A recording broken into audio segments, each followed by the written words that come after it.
Ini yang dilakukan dokter saat terjadi penyumbatan. Simak penjelasannya.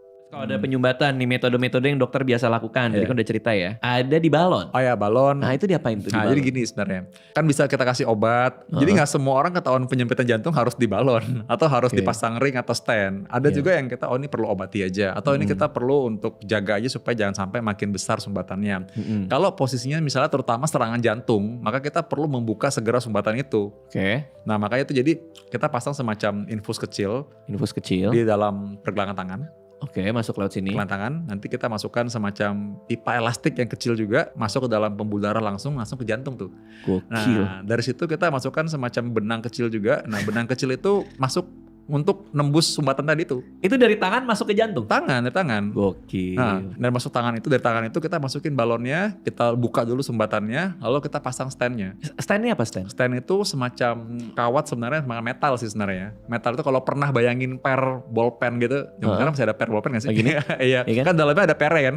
Ya pernya itu kan, nah bentuknya mirip kayak gitu sebenarnya. Oh jadi dia semacam per, tapi di antara pembuluh darah? Ya dimasukin dalam pembuluh darah, dibuka supaya nah ini pembuluh darah gini, nanti dia kebuka gitu. Plaknya? Ya plaknya kayak di minggir ke samping kan.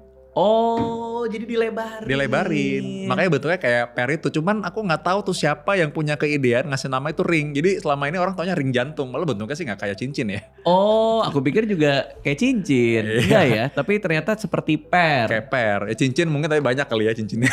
Berderet gitu.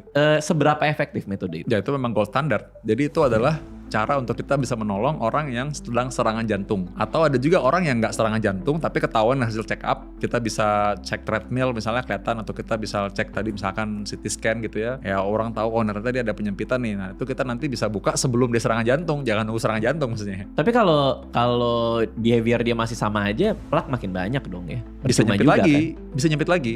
Ya minimal dia bisa perpanjang dulu ya, sementara ini waktu sampai dia bisa berubah ya. Tapi memang intinya sebenarnya harus berubah terus. Menurutku sih ini juga yang buat aku bikin konten edukasi ya.